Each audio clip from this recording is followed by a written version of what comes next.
Gautam Neurocare, brain stroke, migraine, fits, brain and spine surgeries की best neurosurgeon. దేశవ్యాప్తంగా అయోధ్య రామాలయ సందడి నెలకొంది. ప్రతి ఒక్కరి నోట రామనామ స్మరణ మార్మోగుతోంది.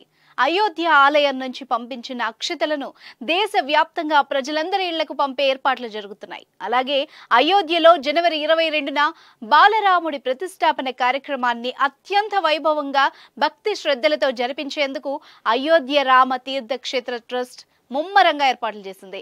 జనవరి 22న దేశవ్యాప్తంగా ప్రముఖులు, సెలబ్రిటీలు ఈ కార్యక్రమంలో పాల్గొనబోతున్నారు. ఈ క్రమంలో ప్రధాని నరేంద్ర మోదీ దేశ ప్రజలకు ట్వీట్ ద్వారా పిలుపునిచ్చారు. నేడు అయోధ్యతో పాటు శ్రీరాముడికి స్వాగతం పలికేందుకు దేశంలోని ప్రతి చోట మంగళకరమైన పాటలు పాడుతున్నారు. ఈ శుభ సందర్భంలో మీరు రామ్లాలా పట్ల భక్తితో నిండిన వికాస్ జీ, మహేష్ కుక్రేజా జీ యొక్క రామ్ భజనను కూడా తప్పక వినండి అని ప్రధాని మోదీ ట్వీట్లో కోరారు. ఈ ట్వీట్తోనే భజన ఆడియో కూడా లింక్ చేశారు. ఇప్పుడు ఆ ట్వీట్ బాగా వైరల్ అయింది. అటు అయోధ్య సందడి ఇండియాలోనే కాదు, ప్రపంచ వ్యాప్తంగా కూడా ఉంది. ఫ్రాన్స్ రాజధాని ప్యారిస్ లో అయోధ్య రామ మందిర వేడుకలు జరపబోతున్నారు. ఈ సందర్భంగా రామ రథయాత్ర చేపట్టారు. జనవరి 21 మధ్యాహ్నం ప్రారంభమయ్యే ఈ రథయాత్రలో యూరప్ నలుమూలల నుంచి పెద్ద సంఖ్యలో భక్తులు పాల్గొనబోతున్నారు. ఇలా అయోధ్య రామాలయం ప్రపంచాన్ని భక్తి ప్రపత్తులతో నింపేయబోతోంది.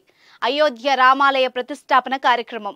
దేశంలోని ప్రముఖ గాయకులు కూడా ఈ సందర్భంగా రామ భక్తి గీతాలు ఆలపిస్తూ భక్తులలో ఉత్సాహాన్ని పెంచుతున్నారు. ప్రపంచం అంతా 1000 కన్నులతో ఎదురుచూస్తున్న అయోధ్య రామాలయ ప్రారంభ కార్యక్రమం విజయవంతంగా పూర్తి కావాలని కోరుకుందాం.